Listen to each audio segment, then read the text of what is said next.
Alright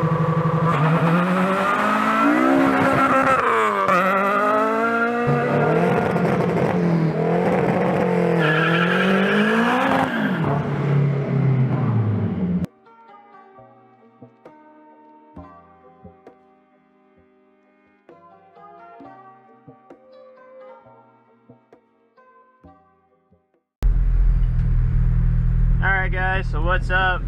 Not much. Cruising to the grocery store and, you know, the Acura. We ain't doing too much today.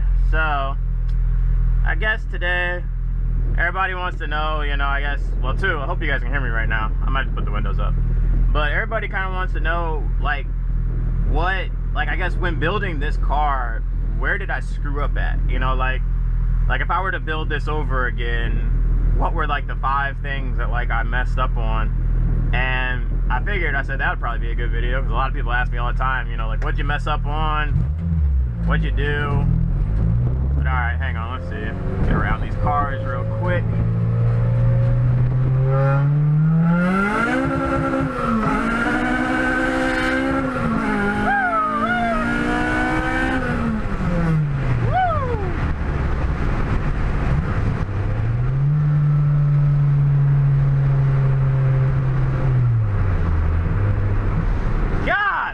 Love this car. All right, let's roll these up. All right, yeah, you guys can probably hear me a little better now. All right, so I guess the 5 things that I kind of screwed up on with my build, I guess I would start off and say number 5, probably wheels and tires going around the car. I just thought, you know, it was a lot of money at the time when I was building this car. I really wasn't trying to spend a lot of money on wheels and tires, so I tried to stick with the stock setup. And I guess, you know, with the stock setup, you can't get that, you know, you can't get that nice control handling with the stock wheels and tires, regardless of what type of tires you run on them, you know. You need some, like, lightweight tires that you can, you know, some lightweight wheels and tires, and something a lot wider that stick to the road. Because, like, this car is pretty stick now. I mean, I have no problems with this thing handling whatsoever. But I guess I tried to hold on to not buying wheels and tires for the longest time. And, you know, it's just, the thing is, the car cannot handle good unless you have a good stance on the car. So, that's number 5. Number 4, let's see. I'd probably have to go with installing LSD in the transmission. That would probably say that's number 4. The only reason I dragged my feet on that was because it's a lot of money. I mean, it just is. It's $1,000 just to get the LSD to the front door. You still have to put it in the car. You still have to pull your transmission out. That is a lot of work, you know? And I guess I don't think I wanted to do it. I knew that I needed it. I just didn't know how, I guess, how it would put the car together. Like, once I got LSD, this thing really, like, it really came where I needed to be.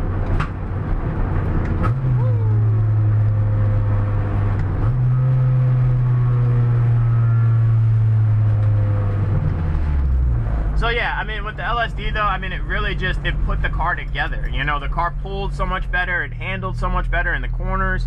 You know, I had no complaints with the car after I got the LSD because it kind of put everything together. Like, when I gave it gas going around the curve, it pulled, you know, and when I got on the car in a straight line, it didn't, you know, I wasn't fighting the steering wheel all over the road. You know, it pulled, it went straight.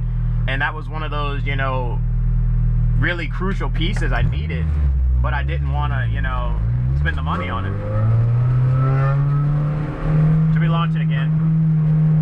I don't know, let's see, 5,000 snap. Woo!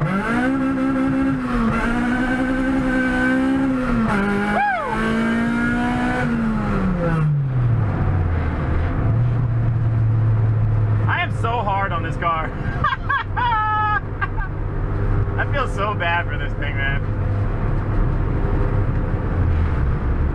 Alright, so back on. Number 3, build mistakes. I'm gonna have to go with weight reduction.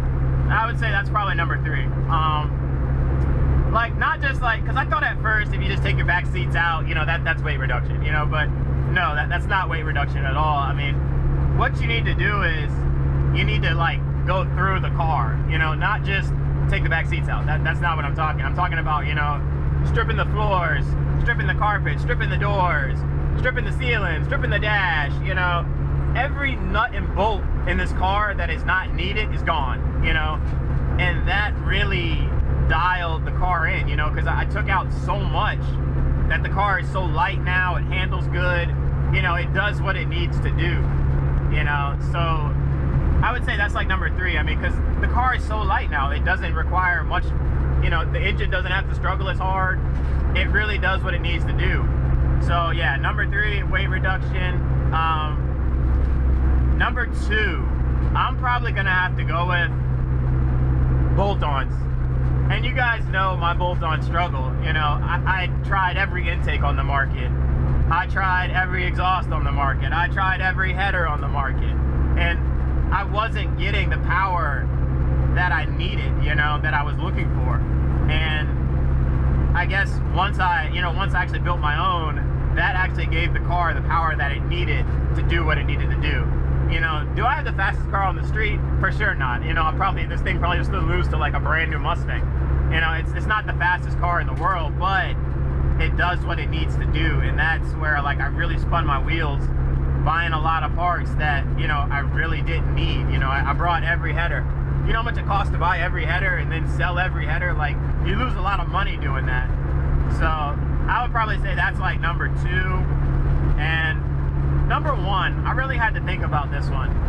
I would say my number 1 biggest mistake building this car is not dialing everything in. Like, so like, for example, let's say you have a good header, you have good coilovers, you have good wheels, you have a good transmission, you have a good weight. But if you don't tie all those together, the car it's not going to perform where you need it to perform at. And I guess that's one of those things I figured out last, is that, you know, you need to dial your suspension in. You need to dial, you know, your bolt, your power in for what you're making, you know. Your wheel and tire size needs to match your suspension. Your sway bars need to match your spring rate. You know, everything needs to come together. And when you dial all that in together, you know, the car, it handles. I have no problems with this car. Like, that's why I can physically say I'm done with this car. I'm happy with it. You know, I have no complaints. The car works. It's reliable. I beat on it all the time. It doesn't break. You know, and that is what I really like. That's like the number 1 thing I screwed up on. Is I figured that out last. Is that you have to have the car dialed in. You know, you can have. Yeah, that's the thing. You can have the best header, the best whatever. It doesn't matter if it's not dialed in. Like, what's the point? You can have crappier parts, but if your setup is dialed in, you might be better off than somebody else with better parts. So, I mean, that goes a long way. So, I guess, yeah, that's kind of the last thing I can say, though, guys, is just dialing the car in. That's number 1 for the car. But, I don't know. I might cut this video after this, guys. I'm heading to the grocery store right now, as you can see, driving the race car to the grocery store. So, alright guys, I might cancel this after this, but actually, I might throw some stuff in after I hit the grocery store, so give me a little bit. Alright.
often. So I promise you guys, I'll get some more RSX footage because I like driving this thing.